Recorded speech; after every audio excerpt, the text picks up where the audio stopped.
मध्य प्रदेश में आयुष्मान भारत योजना पर बड़ा विवाद, प्राइवेट हॉस्पिटल कर रहे हैं विरोध। भोपाल में आयुष्मान भारत योजना को लेकर मध्य प्रदेश में बड़ा विवाद खड़ा हो गया है। राज्य सरकार ने हाल ही में आदेश जारी किया है कि 31 मार्च के बाद भोपाल, इंदौर, ग्वालियर और जबलपुर के केवल वही निजी अस्पताल इस योजना में शामिल रहेंगे जिनके पास NABH national accreditation board for hospitals का फाइनल लेवल सर्टिफिकेट होगा।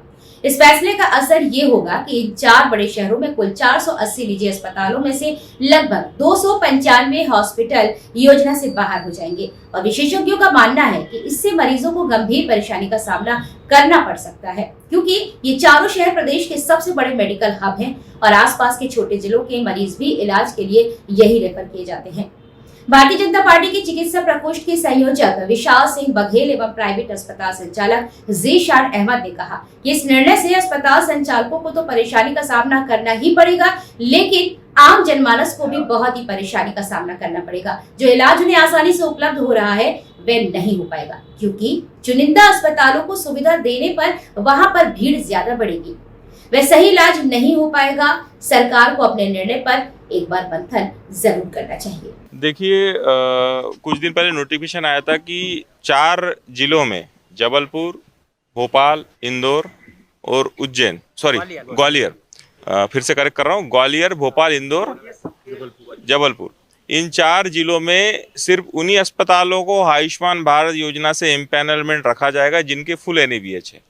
और ये कुछ तकरीबन आया था 4 से 5 महीने पहले। इतने कम समय में कोई भी अस्पताल हो, कितना ही बड़ा अस्पताल हो, कितनी भी सुविधा के साथ हो, फुल NABH एक्रीडेशन नहीं ले सकता। एक दूसरी बात है, एक अब आज सुबह ये जितनी भी भीड़ देख रहे हो, सुबह सभी अस्पताल संचालकों ने भास्कर में खबर पड़ी कि 1 तारीख से जिनके पास फुल NABH एक्रीडेशन नहीं है सबका डीएम्पैनलमेंट हो जाएगा। इसलिए ये आक्रोशित भीड़ आई है, क्योंकि हम इतने दिनों से अधिकारियों से सतत चर्चा कर रहे थे और एक उम्मीद जगाए थे कि इस नियम में सुधार हो। फुल NABH करना किसी भी तरह से व्यवहारिकता नहीं है और यह कुल मिला के छोटे अस्पतालों से NABH छीनने की प्रक्रिया है। इसलिए हमारी सरकार से और अधिकारियों से मांग है कि ये नियम फिर से वापस लिया जाए और जिस तरह से छोटे और मध्यम हॉस्पिटल जो आज गली मोहल्ले में खुले, भले आप इनको कहोगे कि गली मोहल्ले में खुले, लेकिन यह वहाँ पर एक अपने कम्युनिटी सेंटर का काम कर रहे हैं। वहाँ पर इजीली गली मोहल्ले के लोगों को छोटे छोटे इलाज की सुविधा उपलब्ध करा रहे हैं और कई गरीबों को इन इलाजों का लाभ हो रहा है।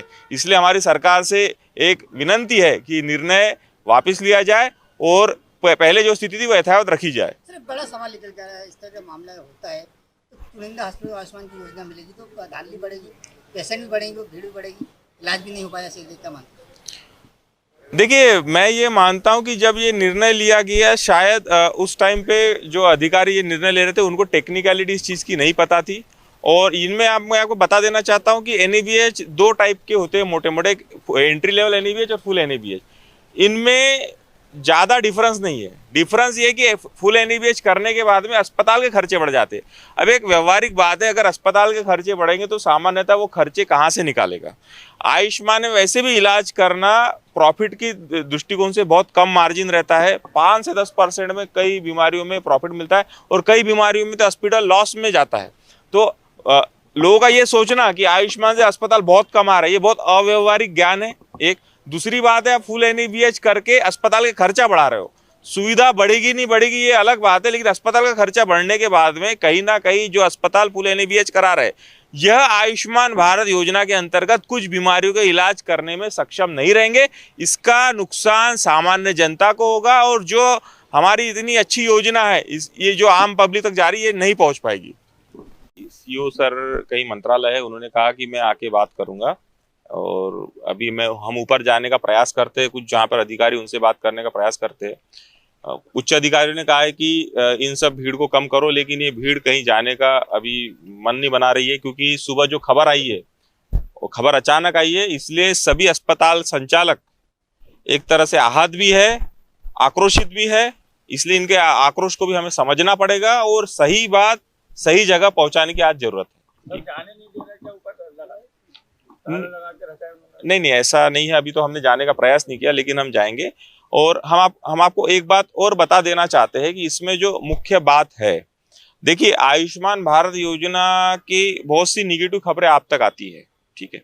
इसमें समाज को, पत्रकारों को भी कुछ बात समझनी होगी। कुछ जो केसेस के नाम दिए हैं, फ्रॉड और अब्यूज, फ्रॉड जैसे जो केस को फ्रॉड कहा जाता है, अगर आप उसकी वास्तविकता जानोगे, उस केस का अध्ययन करोगे, तो मरीज भी रहता है, उसका इलाज भी किया रहता है, परंतु कोई डॉक्यूमेंटेशन, कोई रिपोर्ट, कोई जांच ऐसी कमी रहती है जिससे वो केस जस्टिफाई नहीं होता।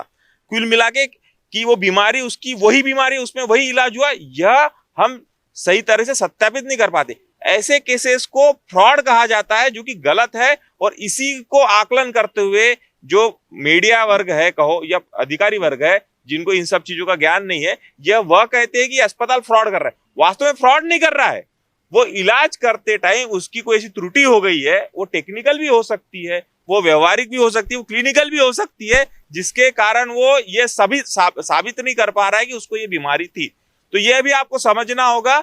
इस योजना को जितना मार्केट में ये बनाया गया कि इसमें इतने फ्रॉड उतने फ्रॉड हो रहे हैं, ये वास्तविकता नहीं है। वास्तव में गरीबों को बहुत अच्छा इलाज मिल रहा है, गरीब अच्छे अच्छे अस्पताल जाके बड़ी बड़ी बीमारियों का इलाज कर पा रहे हैं। यह अभी हम सब समाज को सोचना होगा। और बड़े अस्पतालों की सीढ़ियां चढ़ने में गरीब 10 बार सोचता है, लेकिन छोटे और मध्यम अस्पताल की सीढ़ियां चढ़ने में गरीब कभी नहीं सोचता। और यही अस्पतालों में से अगर आयुष्मान हटा देंगे तो गरीबों को इलाज में बड़ी दिक्कत जाएगी। यही हमारा निवेदन। देखिए, मैं आप मीडिया बंधुओं के माध्यम से ये बात क्लियर करना चाहता हूं कि चूंकि आप जानते हैं कि आयुष्मान योजना का मुख्य उद्देश्य क्या था। आयुष्मान योजना का मुख्य उद्देश्य था कि दूरस्थ जगह पर और ऐसे वर्ग की सहायता करना, जो गरीब वर्ग है उनकी सहायता करना दूरस्थ स्थानों पर और ऐसी जगह पर जहां की उनको इलाज उपलब्ध मुफ्त में नहीं था। चूंकि इस योजना का लाभ लेने के लिए कई सारे अस्पताल वॉलंटरी उसमें आए और जितने अस्पताल संख्या में बताए जा रहे हैं 400-500 अस्पताल आए। अब उनमें से अगर तुम आधे से ज़्यादा अस्पतालों को बंद कर दोगे तो गरीब वर्ग फिर उन्हीं अस्पतालों के चक्कर लगाएगा जिनका इस योजना से पहले चक्कर लगा रहा था। मैं खुद एक सर्जन हूँ और लगभग पिछले 7 साल में 10,000 से ज़्यादा आयुष्मान मरीजों का उपचार कर चुका हूँ। और मैंने एक ऑटो चालक, एक गरीब व्यक्ति जो सड़क पर पड़ा हुआ मिला उसका भी, और अन्य जो भी गरीब वर्गों का इलाज किया है। और ये योजना एक अच्छी महत्वाकांक्षी योजना है। इस योजना को बंद करने का, इस योजना को किसी भी तरीके से खत्म करने का प्रयास बिल्कुल निंदनीय है। सर, हॉस्पिटल संचालक तो परेशान हो ही रहे, साथ साथ जनता भी अब परेशान हो रही है। मूल बात देखो, हम संचालक और संचालकों के साथ मैं भी आया हूं, तो हम संचालक परेशान हो रहे हैं वो बात अलग है। सबसे बड़ा मुद्दा यही है कि जिन व्यक्तियों को, आप तो रिकॉर्ड उठा के देख लीजिए कि जब से योजना शुरू हुई है कितने लोगों को इससे योजना से लाभ मिला है, तो आपको ज्ञान होगा कि एक गरीब वर्ग की पहुंच जहां अस्पतालों में नहीं थी उनको भी इस योजना के द्वारा लाभ मिला है। और ये आपके साथ आंकड़े उपस्थित हैं। तो उन योजनाओं का अगर इस तरीके से उसको परमिटीकरण किया जाएगा, उसके परमिट किसी पूरे, और आप देखेंगे लिस्ट उठा के देखेंगे तो सिर्फ मध्य प्रदेश में NABH को लागू किया जा रहा है और प्रेशर पूर्ण। अगर आपको लागू करना है, गुणवत्ता में सुधार करना है तो समय दीजिए संचालकों को, और शासन की ओर से उन संचालकों को सहायता भी दीजिए ताकि वो अपग्रेड हो सकें। ये शासन का काम है। एक चीज़ मैं इसमें बोलना चाहूँगा, जो प्रेसिडेंट साहब ने बोला है, असल में क्या है कि जो मैक्सिमम जनता इन 4 महानगरों में रहती है, इनका टोटल इन डिविजन्स की अगर हम पॉपुलेशन जोड़ते हैं तो वो 3 से 3.5-4 करोड़ के आसपास आती है, जो 40% ऑफ द टोटल पॉपुलेशन होती है। इसीलिए जो अस्पतालों की संख्या ज़्यादा है वो इन शहरों में ज़्यादा है, क्योंकि वहाँ पर उस चीज़ की डिमांड ज़्यादा है। तो जो हम ये तर्क है कि यहाँ पे अस्पतालों की संख्या ज़्यादा हो गई है तो यहाँ पे और ज़्यादा अस्पतालों की ज़रूरत है, ज़्यादा बेहतर स्वास्थ्य सेवाओं के लिए। दूसरी बात, हम एक चीज़ क्लियर करना चाहते हैं कि जो एक आम मरीज़ है, हमारे यशस्वी प्रधानमंत्री जी ने जो ये स्कीम लॉन्च करी है उसमें मरीज़ को जो सबसे बड़ा एक बेनिफिट है उसका क्रेज़ ये है कि वो प्राइवेट हॉस्पिटल्स में जहां पहले उसकी पहुंच संभव नहीं थी, आज वो मुफ्त में अपना इलाज करा पा रहा है। प्राइवेट नर्सिंग होम में वो इलाज करा पाए, ये उसकी मेन उसका एक अट्रैक्शन है इस योजना के लिए, जो इस योजना के द्वारा फुलफिल हो रहा है। और अगर ऐसा होता है तो मैक्सिमम हॉस्पिटल 425 के आसपास अस्पताल हैं, ये इनमें से सिर्फ 3 से 390 के आसपास अस्पताल इस योजना से बाहर हो जाएंगे। तो इससे एक बहुत बड़ा गरीब मरीजों के लिए एक बहुत बड़ा संकट खड़ा हो जाएगा।